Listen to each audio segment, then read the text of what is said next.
Welcome to our competency-based question series designed chapter-wise to enhance your conceptual learning and understanding. Question 10. Temperature coefficient of resistivity of a material can be positive, negative, or zero. An electric heating device consists of a wire of material with an unknown temperature coefficient of resistivity and is connected to a constant voltage supply. Will the power delivered to the electrical device increase, decrease, or remain constant with time as the temperature of the wire increases with usage?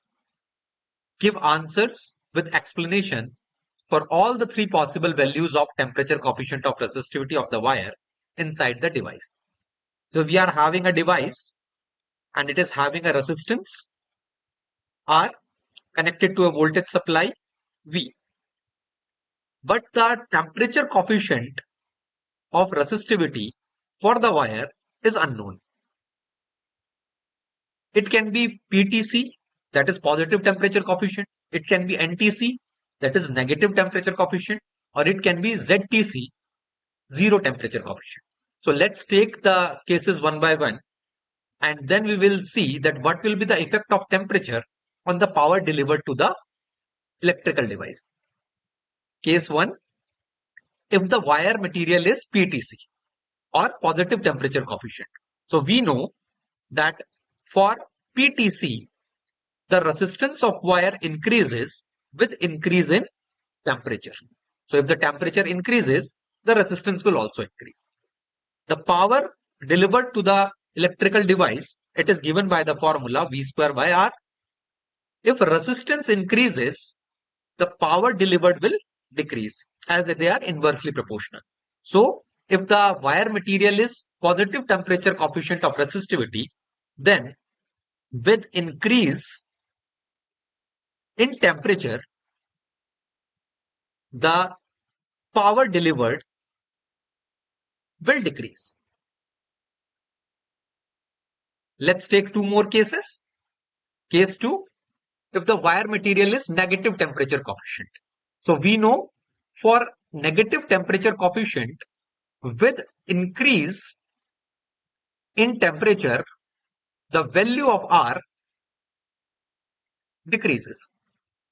So as the temperature increases, the value of resistance decreases for the negative temperature coefficient of resistivity. Again, we know P is equal to V square by R. So if resistance is getting decreased, the power will increase. So the power delivered will increase if the wire material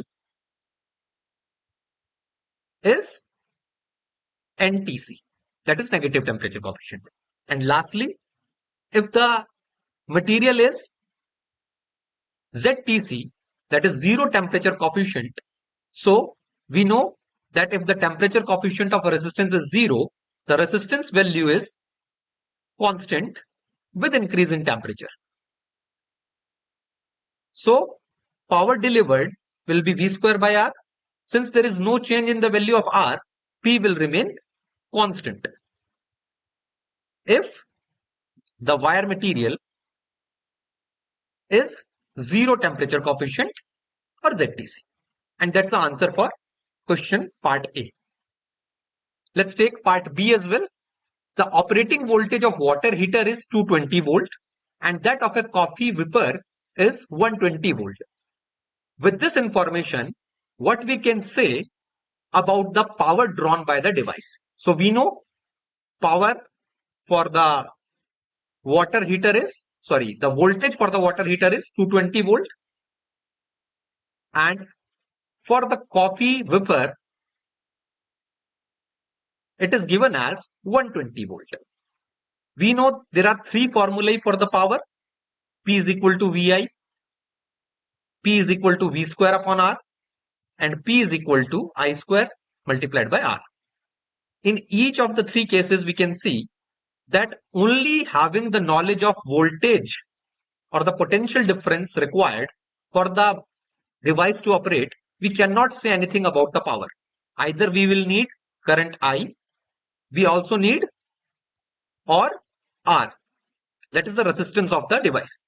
Since no I or R value is given, we cannot say anything about the power drawn by the device.